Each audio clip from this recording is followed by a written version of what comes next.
مقبوضہ جموں و کشمیر پر بھارت کے غاصبانہ قبضے کے خاتمے کے لیے کشمیری عوام شہداء کے مشن کی تکمیل کے لیے پرعزم ہیں۔ کشمیری عوام اپنے شہداء کی قربانیوں کو نہ پہلے بھولے ہیں اور نہ آئندہ بھولیں گے۔ کشمیری عوام کی جدوجہد آزادی شہداء کے مقدس خون اور قربانیوں سے عبارت ہے۔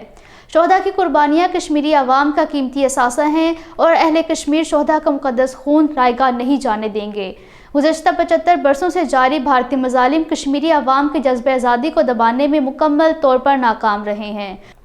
مقبوضہ جموں و کشمیر میں انجمن اوقاف جامع مسجد سری نگر نے اپنی اور غیر قانونی طور پر نظربند تنظیم کے سربراہ میر وائز عمر فاروق کی طرف سے کشمیر کی روحانی شخصیت حضرت شیخ العالم شیخ نور الدین نورانی کے عرس پر انہیں زبردست خراج عقیدت پیش کرتے ہوئے کہا ہے کہ 5 اگست 2019 سے مسلسل گھر میں نظر بندی کے باعث میر وائز عمر فاروق اہلیان چراغ شریف کی دعوت پر حسب معمول آستانہ عالیہ جا کر حضرت علمدار کشمیر کی عظیم الشان اور ناقابل فراموش دینی اور اصلاحی خدمات کو خراج عقیدت پیش نہیں کر پا رہے ہیں، جو انتہائی افسوسناک اور کشمیری عوام کے لیے باعث تشویش ہے۔ پی ڈی پی سربراہ محبوبہ مفتی کو سری نگر میں اسٹیٹ ڈپارٹمنٹ کی جانب سے سرکاری رہائش گاہ خالی کرنے کا نوٹس جاری ہوا ہے۔ محبوبہ مفتی نے کہا ہے کہ میں حیران ہوں، ذرائع ابلاغ اس مسئلے کو اچھال رہے ہیں جبکہ بھارتی فوجیوں نے شپیہ میں ایک نوجوان عمران بشیر گنائی کو دوران حراست قتل کر دیا لیکن اس پر کوئی بات نہیں کرتا۔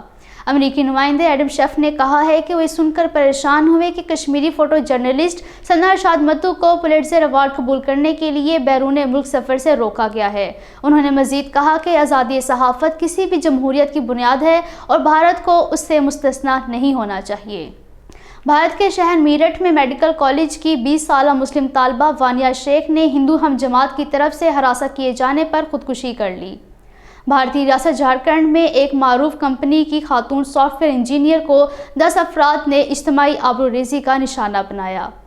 آزاد حکومت ریاست جموں و کشمیر کے قیام کا 76واں یوم تاسیس کل 24 اکتوبر کو جدوجہد آزادی کو مکمل کامیابی تک جاری رکھنے کے تجدید عہد کے ساتھ منایا جا رہا ہے۔